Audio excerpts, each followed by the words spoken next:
Nazrul sir, তাকে কি আপনারা চিনেন নাই? গত 15 বছর এই উপদেষ্টাদের মধ্যে একজন যদি রাজপথে থাকে তিনি হলেন doctor Asif Nazrul sir. 3 August 4 August যাকে আপনারা ছাত্রদের সাথে হাতে হাত রেখে মাঠে রাজপথে মিছিল করতে দেখেছেন তিনি হলেন সেই আসিফ নজরুল স্যার। আমাদের 2018 সালের কোন সংস্কার আন্দোলনের আহ্বায়ক হাসান আল মামুন আছে, এই হাসান আল মামুনের হাত ধরেই মিছিল করেছিল আসিফ নজরুল স্যার। সুতরাং আজকে তার বিরুদ্ধে যারা গুজব রটাচ্ছে তাদের কাছে আমার প্রশ্ন, বাংলাদেশে আসেন, আন্দোলন করেন, দেখেন কত কঠিন। আমরা ঘরে ঘুমাতে পারি নাই। এই যে অভ্যুত্থানের সময় আমার একমাত্র ছেলে সন্তান সদ্য ভূমিষ্ঠ, তিনি অসুস্থ হয়েছিলেন, হাসপাতালে ভর্তি করার সময় আমি বাবা হিসেবে যেতে পারি নাই।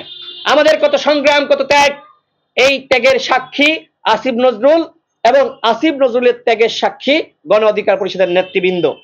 আমি নিজে আসিফ নজরুল স্যারের বাসায় গিয়ে আমি শুনেছি গেটের দারোয়ানের কাছ থেকে যে আসিফ স্যার বাসায় থাকেন না, আসিফ স্যার বাসায় থাকতে পারেন না।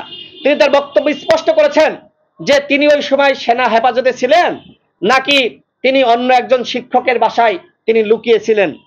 আসিফ স্যার নিজেই বলেছেন যে আমরা ঘরে ঘুমাতে পারি নাই। আজকে তার বিরুদ্ধে নানান ধরনের ষড়যন্ত্র শুরু হয়েছে।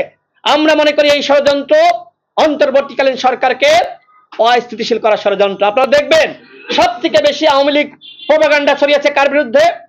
আসিফ নজরুলের বিরুদ্ধে। ফেসবুকে দেখেন টাকা ইনভেস্ট করে বুস্ট করে আসিফ নজরুলের বিরুদ্ধে আওয়ামী লীগ প্রোপাগান্ডা চালাচ্ছে, অন্য কেউ না, আওয়ামী লীগ করছে।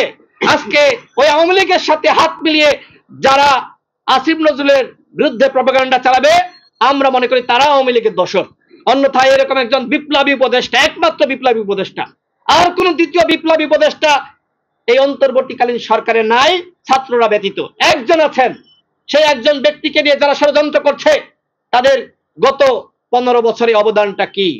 শুধুমাত্র ইউটিউবে ভিডিও বানিয়েই যদি মনে করেন শেখ হাসিনার পতন হয়ে গেছে তাহলে কি হবে?